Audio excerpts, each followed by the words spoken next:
Welcome to The Market That Moves America, a podcast from the National Center for the Middle Market. The center is the leading source of knowledge, leadership, and innovative research on the middle market economy. Throughout our podcast, we will feature middle market leaders and stakeholders to hear their real-world perspectives on trends and emerging issues. In today's macroeconomic environment, there are a number of issues facing middle market companies, ranging from generational transfer of ownership to high interest rates, inflation, and a number of issues around working capital. In today's episode of The Market That Moves America, we'll talk with two experts from Veritex Bank and Visa Commercial Solutions about the payment needs and trends of middle market companies.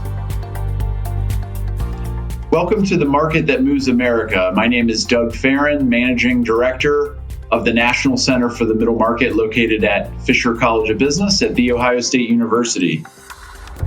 Really excited about our episode today. I have the chance to speak with one of our partners, which is Visa, and also one of our NZMM members, which is Veritex. So today's podcast will be a discussion around the payment space, around Fintechs, around what middle market companies in particular are doing to manage their working capital and manage their payment processes.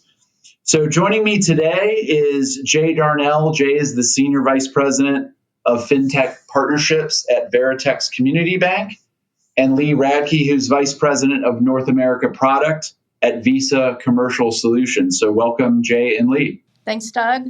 Great to be here. Yeah, thanks, Doug. Really looking forward to today's conversation. So the first thing I'd like you each to do, we'll start with Leigh. Leigh, if you could just tell us a little bit about your background and then specifically about your current role with Visa Commercial Solutions, and then we'll have Jay do the same thing with a little bit of background and intro. Sure. I'll set a little context about Visa Commercial Solutions to kick off. So Visa has three sort of key pillars and areas of focus. The first is core payments, which is sort of what everybody thinks about in terms of just having a card in their wallet. The second pillar is what we call value-added solutions. It's our consulting and analytics business. It's our fraud tools and controls business. It's business lines that help merchants accept payments, along with a variety of other technology capabilities. That's all in value-added services. Then we have our money movement business, and that's where I sit. That's where Visa Commercial Solutions sits. So if you think about money movement, it's what it sounds like. It's the movement of funds between consumers and businesses and businesses of different sizes and businesses and governments. And so within Visa Commercial Solutions, we deliver products through our banking partners and our Fintech partners into the market that help small businesses, middle market companies, large corporations, government, and Fintechs to move money through the supply chain and to accept payments and to make payments. And so as the head of North America Product, that's what I'm thinking about every day. That's the team of people that I'm lucky enough to lead. That's what they're thinking about every single day, is how do we put products into the market that will help organizations, businesses in particular, grow and thrive. Before I was in this role, and Doug, where you and I first met was when I was heading up our middle market segment. So middle market, as you know, has always been near and dear to my heart. And then prior to Visa, I had, several, I worked for a variety of different technology companies, including startups, which we're going to talk a lot about today. So that's a little bit about my background. Great, thanks. Jay, a little bit about yourself and your current role. Yeah, sure. Thanks again for the opportunity to chat today. I think it's going to be a really fun session. So I joined Veritex Bank almost a year ago to build out and lead the Fintech enablement business here at Veritex Bank. A little bit about the bank. The bank's headquartered in Dallas, Texas. Just over 12 billion in assets. We're one of the 10 largest banks that's headquartered in Texas. Really a commercial bank that also has a nice retail presence in the DFW market and in Houston, as well as a digital bank launch that happened last year. But in my capacity here at the bank, we have developed a strong partnership with a leading BaaS provider that allows us to provide banking solutions and services through their platform to end clients. In addition, we're building out our direct enablement business through strategic partnerships with issuer processors to drive digital money movement on payment rails and through the card networks. Prior to joining Veritex, I spent about 3 years at Visa. I was on the North America leadership team for Visa Commercial Solutions, where I led the North America B2B Fintech partnerships business. So my team was based throughout the U.S. and Canada, and many of the Fintechs that we partnered with there had developed solutions specifically to address the needs of the middle market and small business. Before Visa, I spent almost 7 years at Regions Bank, first leading commercial card sales in the bank's East region, and then moved into a new role at the time for the bank where I led the Fintech partnership business there. In that role, we established net new revenue streams through BIN sponsorship and partnerships to deliver embedded payments. So I kind of feel like I'm stepping back into a similar role here at Veritex. Prior to Regions, I spent just over 3 years in Washington, where I was responsible for public policy and programs for the U.S. Department of Defense. This provided really a different perspective in payments, where I was on the side of creating policy and managing programs for the military and civilians that use a card for official travel. So really interesting time there to see payments from a policy perspective. Before that, it was spent almost 8 years at Bank of America in various roles, all in the commercial bank. Started as a card account manager, managing two of the bank's largest programs there. Moved into sales in our global government group, and then moved into more traditional treasury management roles as well. Finally, I actually began my professional career serving on active duty in the United States Marine Corps. I spent almost 8 years, just that 8 years, serving with the 3rd Marine Regiment and at U.S. Central Command. And with that, I can assure you that the young 20-something-year-old Marine back then would have never guessed he'd spend the rest of his life focused on payments and commercial banking, but it's been a fun ride. Yeah. Wow, that's quite a journey, and thank you for your service, first of all. But yeah, we definitely have two experts here with me today, so I'm excited for this conversation as well. So here at NCMM, obviously we study the performance sentiment challenges of the U.S. middle market. As we think about the ecosystem, I'm going to call it the ecosystem. You both might have your own descriptions, but the ecosystem of fintechs, of banks, issuing partners, of service providers like Visa. I'm thinking about starting our conversation with what are the top trends that we see. So if we're to describe the state of the middle market as it stands today, that's what I'm curious to explore a little bit here at the start. And so, Leigh, I'm going to ask you first, given your role, what are some of the things that you're seeing out there as it relates to the specific needs of middle market companies? So middle market, I'm relaying a lot of what the NCMM's work is, just to be clear, and a lot of the things that we've sort of uncovered together. And so the middle market has historically been underserved from a variety of factors, underserved from a banking, underserved from a technology perspective.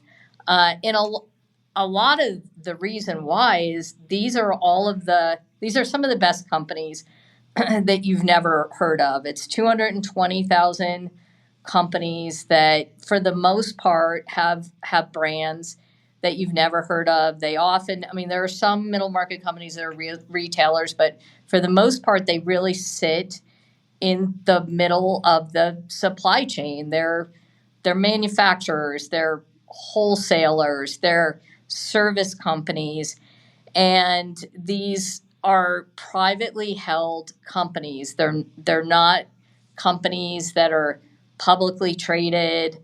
They're a little bit under the wire. They're typically, 20 to 30 years old. They've been around for a long time. And all of that is important to understand because it sets the stage for the trends that are happening today and why these trends are happening today. So the first, I'll call it a trend, is these companies, over 40% of these companies are about to change ownership. So I mentioned that they've been around for 20 or 30 years. So if you just think about that, think about those owners, they are, they're approaching retirement age. And so they need to be thinking about who they're going to leave their company to. And they're going to leave their company, whether they go to a private equity firm or they merge with another company, or they leave their company to a family member or someone, or they sell. In any of those cases, chances are that the next owner of that company is going to be either early on in their millennial years or they're going to be Gen Z. And that generation is not going to do business, and they're not going to run those companies the way that they've always been run. And so that brings us to the second trend, which is really digitization. Or digitalization, which is, changing over business systems that are a little bit more automated and help companies run their operations, manage their inventory, move money, make payments, accept payments in ways that are more innovative than they've been in the past. Middle market companies are fairly stuck in the way that they've always operated. I'll provide a payment example. I was talking to a controller recently who had worked for a middle market company for many years, and she was starting to pay some of their suppliers through digital payment methods. It was ACH. It wasn't even card methods. She was starting to pay her suppliers via ACH, and the company owner insisted that she still write a check, that she still pull out the checkbook and actually write a check and file that check in the filing drawer. And if you can imagine that company changing hands to someone who is 28 or 30 years old, that new owner has likely never seen a checkbook in their life. So we can pretty much guarantee that the checks are going to go away. And so that digitalization or digitization trend is on track or happening concurrently with what we see in the broader, you mentioned ecosystem, Doug, like the broader ecosystem, which is the evolution of, it's just, there's more innovation, I'll say it that way. There's more innovation in the payment space than I've ever seen before. So the timing could not be more perfect for Fintechs and for banks like Veritex to be bringing the right solutions into the market. Yeah. Yeah, we're seeing that digitalization approach across a number of different functions, even outside of capital and finance, and it relates to pretty much everything from HR management to ERP systems and a number of things. So you use that great example of physical check writing as being kind of an area where a lot of these companies are stuck. And Jay, you might be able to chime in here. I mean, what are some of when we talk about digital payment needs of mid-sized companies, what are you both seeing as kind of some of the key needs as it relates to making that leap from maybe old processes to newer, more innovative approaches? Yeah.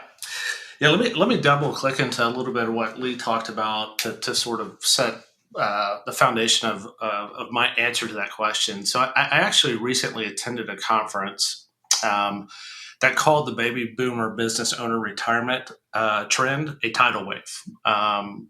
As a matter of fact, the panelists suggested that the baby boomer business owners will turn 65 every 57 seconds for the next 11 years. It's a bit mind-blowing, right? And so there's a lot of focus on that retirement stat. But the real opportunity does lie with Gen Z and millennials who are going to be, planning now to run these great businesses. And they're going to plan to take advantage of this generational shift.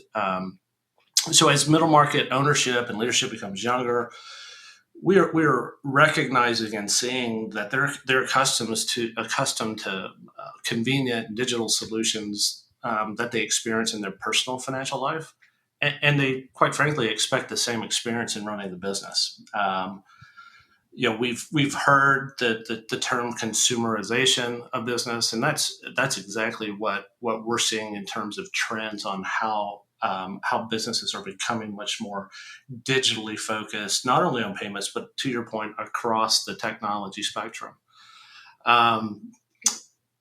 Banks, I think like Veritex, we've done a great job in developing banking solutions that are addressing and meeting those needs, like digital banking, automated account openings, loan application efficiencies, while still trying to deliver the personal touch that our bankers take pride in while serving our clients.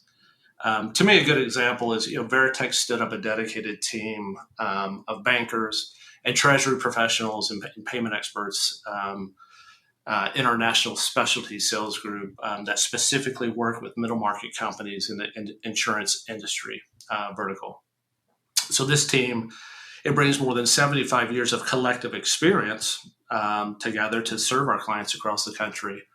And then to support that practical experience in the middle market insurance banking world, we launched an insights engine tool that systematically monitors and proactively delivers key trends and developments within the industry in near real time.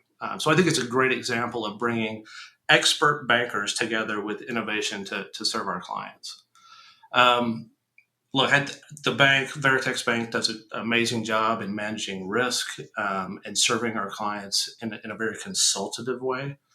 And as the bank continues to invest in new products and solutions to serve our clients in the middle market, we're also looking at ways to try to deliver innovation through product augmentation with Fintech solutions. And so at times we see opportunities to partner with Fintech companies that have delivered unique solutions that are aimed at really targeted users. For instance, like those in the construction or healthcare or insurance industry. And so as we think about it, where the biggest opportunity for Fintech partnership adoption takes place, it's really where we could augment our core product set within the industries or within the markets where friction still exists in moving money. So look, we're excited about these partnerships. We know what we do well. We know that they're driving the innovation to increase efficiencies and create that more consumer experience within the business space. And so we're just continue to be happy to exchange thought leadership through these partnerships to improve the overall client experience. Yeah, that's great. Leigh, are there other digital solutions that you might be able to share that you see middle market companies starting to adopt or maybe are more prevalent than others at this stage, and kind of what problems those solutions are solving for these businesses? So what we're seeing and where we're focused are solutions that really center around companies managing their expenses or companies managing their payments, either making payments or receiving payments, or companies who might have a fleet of vehicles, right? A fleet of vehicles doesn't have to be like trucks, right? It could be a company that has vans that are servicing customers in a mobile way, right? So an exterminator might be a good example, Right. and or even a company with a sales force where the sales force is using company cars. So expense management, accounts payable, accounts receivable, fleet, and then we also see, Jay talked about verticals that Veritex is focused on. We're focused in really similar areas. We're focused on fintechs that are serving the needs of construction companies, or we're focused on the healthcare and insurance verticals as well.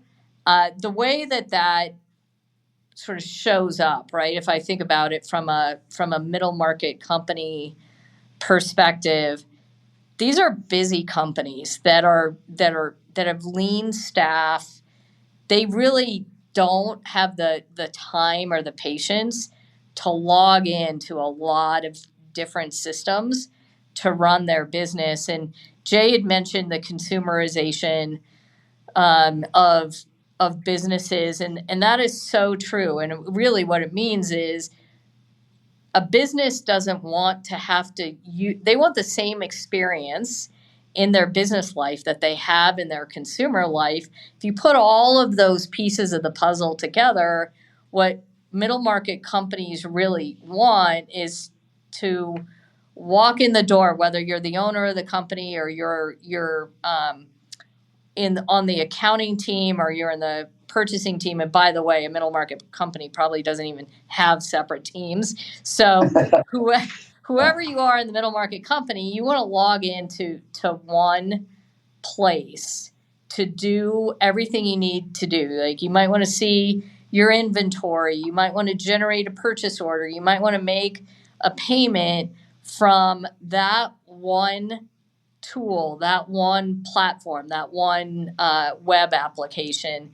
And, that really, it follows the line of like this embedded finance or embedded payment or embedded banking trend, where there are components that traditionally you had to go log in separately to do your banking, or you had to go log in a completely separate place to pay your suppliers, let's say. And what we're doing is like working with fintechs, back to the ecosystem concept. We're working with fintechs and our clients like Veritex to pull all of that into a central location. So a company maybe now logs into QuickBooks and they can see, not only what's happening from an accounting perspective, but maybe they can make a payment from within that particular platform. And then I'll just talk briefly about, like, there's a fintech that we work with. Actually, they're also a member of NCMM. They did a podcast with you a couple months ago.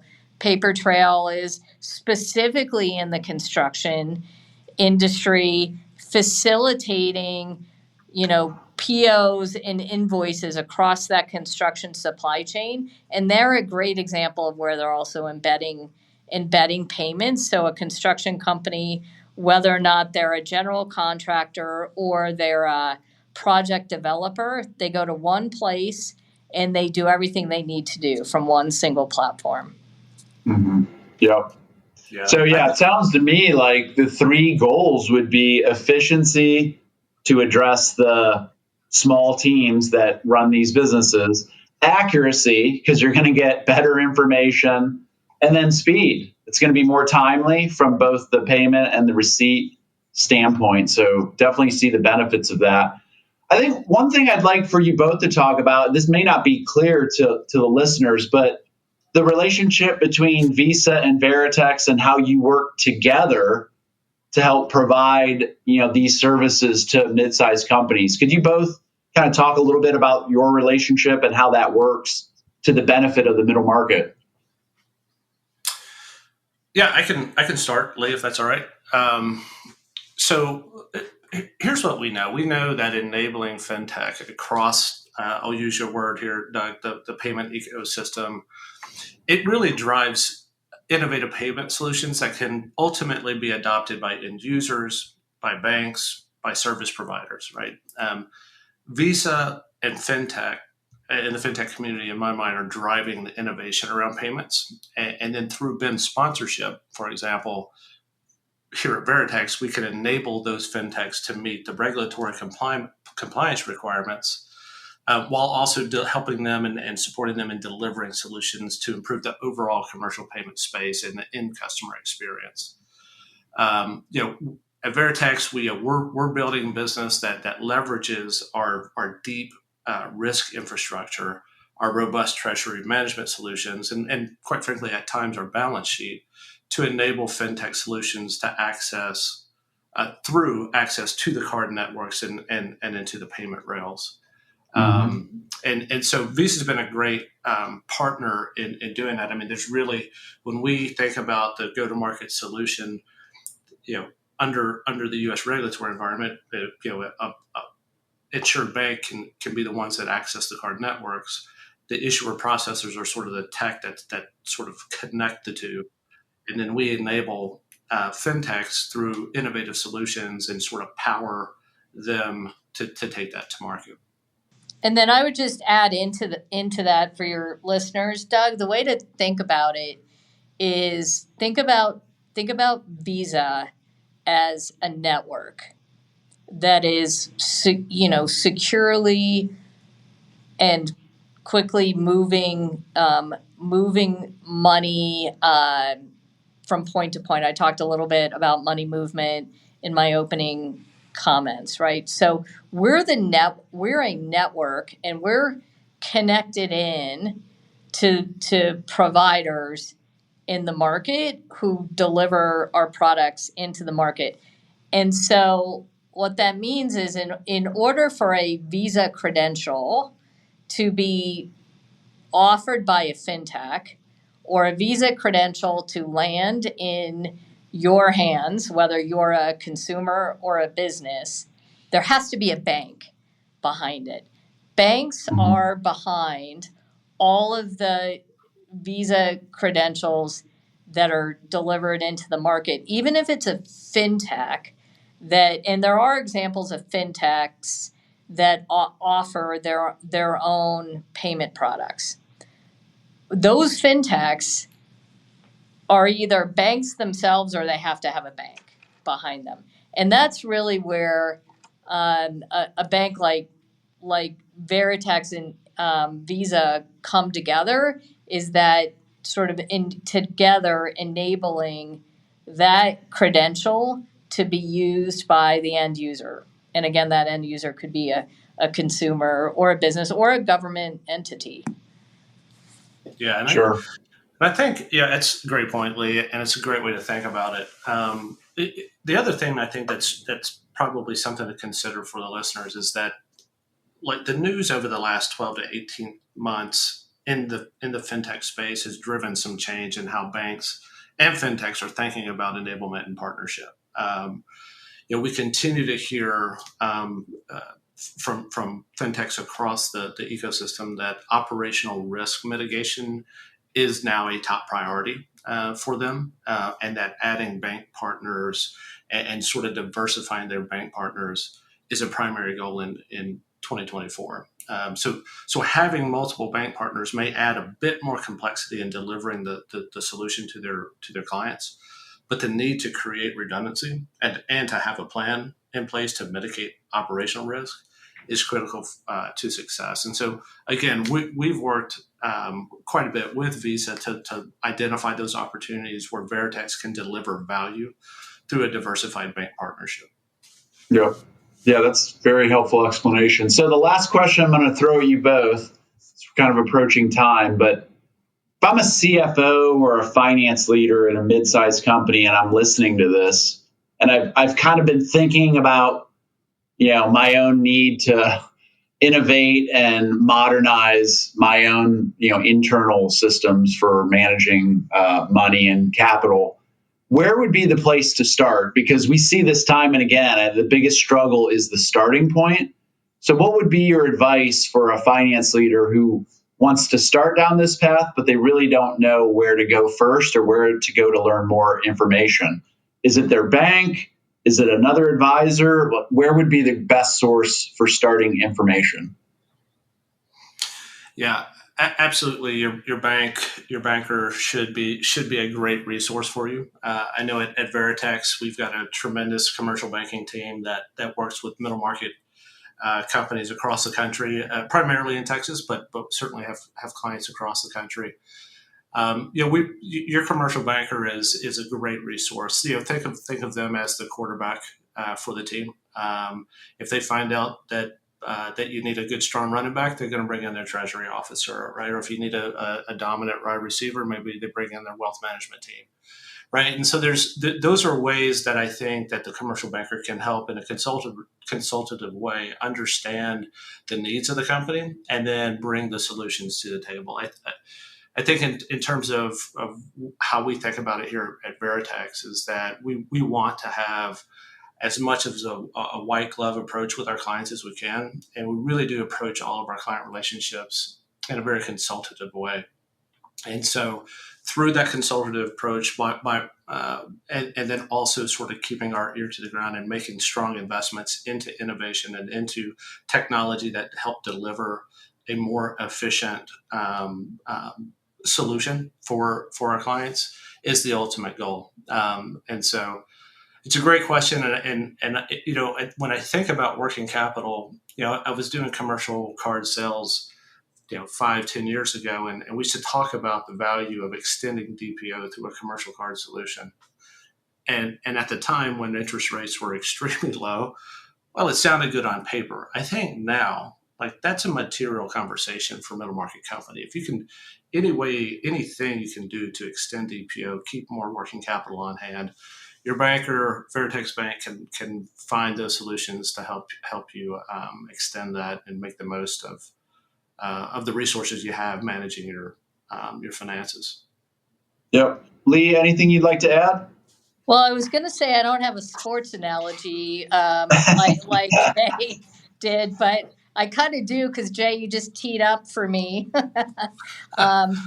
the working capital index. So yes, for sure. Like your bank, go to your bank if you're a CFO and you're listening.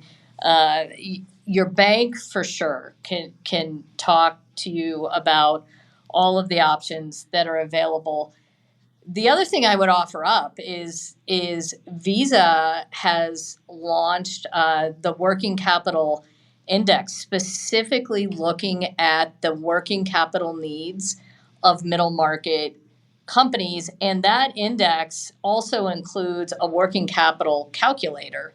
So you can get in and figure out where your opportunities are, and then I agree, 1,000% with Jay that especially in the current interest environment, there's never been a better time to think about